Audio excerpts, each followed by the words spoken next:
As you know, it was Julia who was supposed to be here this morning rather than me. She would have been a senior at college prep today, probably here. But as you may know, she was lost in a car accident on October 30th of 1998. She was driving 3 other additional debaters to UC Berkeley to do some research. John Merrill, who's now at Stanford, Andrew Leong, who's at Dartmouth, and Michael Beckley, who is with you this morning.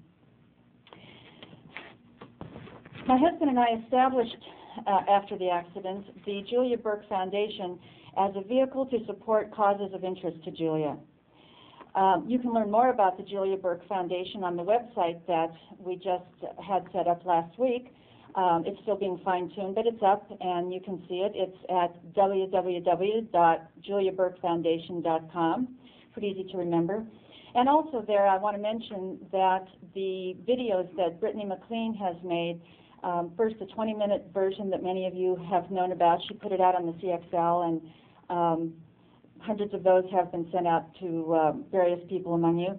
That one, as well as the version that is focused specifically on Julia in debate, which she made specially for this occasion, will also be available free of charge to anybody who wants it by just ordering it through the website. After we set up our foundation, we requested projects from friends and family and people we knew. The foundation has some money to do things that we think would be of interest to Julia and perpetuate her memory, her spirit, her influence.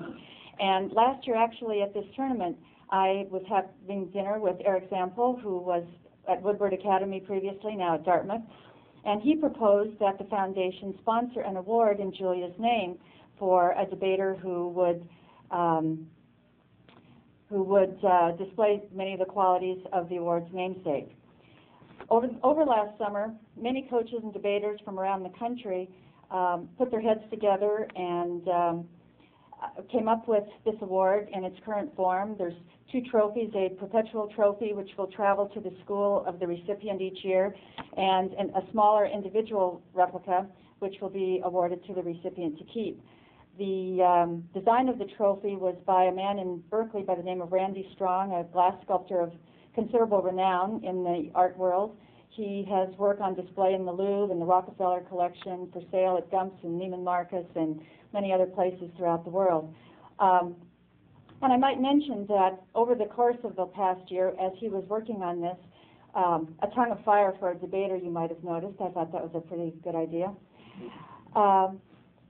His message to you all this morning is that while the award includes a financial prize for the individual and for the charity of his choice or hers, a $1,000 college scholarship to the recipient, and a $1,000 charity donation to the charity named by the recipient. Randy Strong's message about that was that the money will go away. However, his hope is that the spirit of the award and of Julia and of what that represents would live on with the recipient and with the debate community.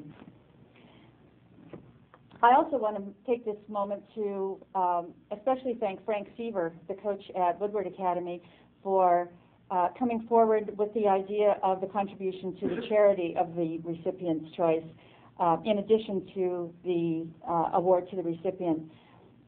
It's a wonderful example, I think, of, again, perpetuating the giving spirit that we wish to recognize through this award. By last fall, there was an award that consisted of the 2 trophies and the 2 checks, and also a committee of coaches who have been called the Julia Burke Award Committee.